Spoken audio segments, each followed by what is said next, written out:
Direitos humanos. O que a escola vestibular tem a ver com isso? Pessoas inocentes são mortas confundidas com bandidos por causa da cor da pele. Negros. Pessoas são abusadas e assassinadas por não se sentirem bem com seu próprio corpo. Trans. Pessoas são espancadas e mortas por manifestações de afeto. Homo. Pessoas são abusadas e perseguidas por nascerem com uma vagina. Mulheres. Os direitos humanos são muito importantes na sociedade justamente para evitar essas atrocidades. A redação foi incluída no vestibular visando, resumidamente, 3 efeitos. 1. A prática do português formal nas escolas. 2. O trabalho e o pensamento crítico. 3. A expansão da capacidade de solucionar problemas. Como podemos perceber, todos são baseados no fato de que a escola é um espelho do vestibular, o que pode acabar se tornando um problema. Uma cartilha do Instituto Nacional de Estudos e Pesquisas Educacionais Anísio Teixeira, INEP, além de vários apontamentos feitos por professores, explica a forma de avaliação e o processo de feitio da redação, criticando o ensino da produção textual baseado em uma fórmula que é seguida pelo aluno, como demonstram as entrevistas.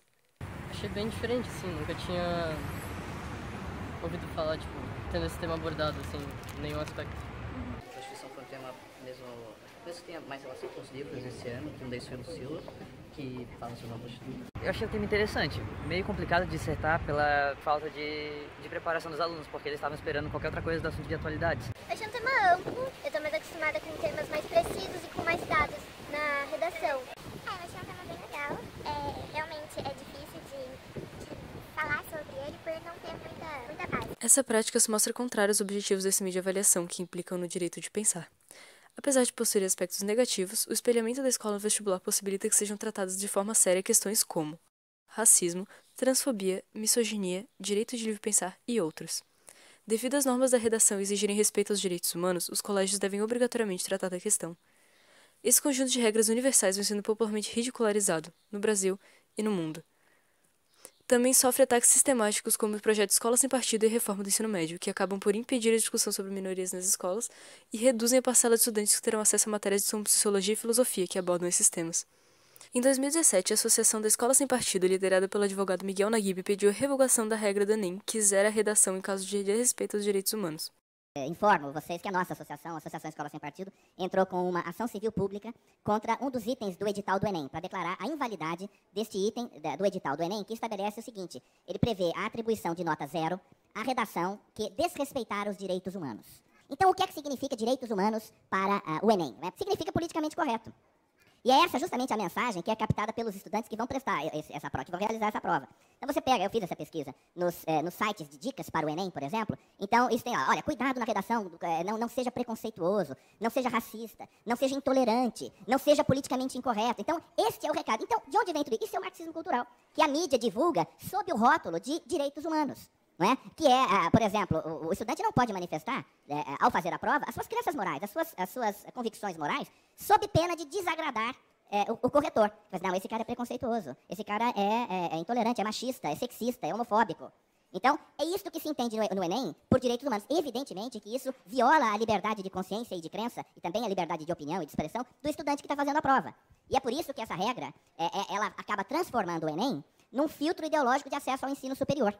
Como o grande objetivo das escolas do ensino médio, que atuam particulares e públicas, como o grande objetivo é atingir o maior nível de aprovação no Enem, o que acontece é que este critério do edital acaba sinalizando para todo o ensino médio, principalmente, mas também para o ensino fundamental, qual é a mentalidade que deve ser transmitida aos alunos, que tipo de pregação deve ser feita aos alunos. Então isso se espraia para todo o sistema educacional. Vocês vejam a importância de um critério de avaliação. Essa regra era obrigatória na redação, pois na conclusão é pedida uma proposta de intervenção factível, portanto deve respeitar as leis do país e as leis mundiais, como os direitos humanos. Apesar de não ter conseguido revogar a regra ainda, a associação conseguiu que fosse mantido apenas como um dos 5 critérios, valendo até 20% da nota redação. Mas o que os vestibulantes pensam disso? Para que você consiga, inserir uma pessoa na sociedade, você precisa da socialização. E eu acho que a representatividade, ela também é algo muito importante. Um professor surdo, eu acho que essa representatividade é que falta, sabe? Tu querer focar nisso. Eu acho que, principalmente as instituições públicas, elas não dão muito apoio nem recurso para pessoas que têm alguma necessidade especial no geral. O governo deveria apoiar mais as instituições, principalmente as instituições públicas. Meu nome é Bárbara, eu sou produtora de audiovisual, estudo no Colégio de Aplicação UFSC e participo do Programa Institucional de Bolsas de Iniciação e Pesquisa Científica do Ensino Médio, PIBIQuen. Esse é o produto final da minha pesquisa. Eu havia escolhido pesquisar sobre propostas de produção de texto, o que dizem sobre sua época, mas acabei mudando de rumo para direitos humanos. O que a escola vestibular tem a ver com isso, devido a dados recolhidos e recentes acontecimentos no cenário político? Logo que escolhi o tema, minha orientadora Nara Caetano me indicou livros e textos para que eu formulasse o projeto, incluindo instrumentos de pesquisa e termo de consentimento livre esclarecido. Fiz leitura sobre o histórico da inclusão da redação no vestibular e sobre os critérios de avaliação do Enem, principalmente no que diz respeito aos direitos humanos.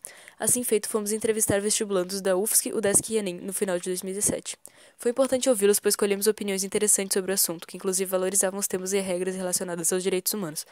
Li e analisei diferentes textos que propiciaram reflexões sobre a fala dos entrevistados e, junto com as entrevistas, me permitiram fazer esse vídeo, no qual sintetizo minha pesquisa. A experiência como pesquisadora PBQM foi para mim muito interessante, proporcionou e confirmou novos conhecimentos e compreensões sobre a temática investigada, além de possibilitar um aprendizado sobre estratégias de pesquisa, revisão de literatura, questões éticas e importância da escuta.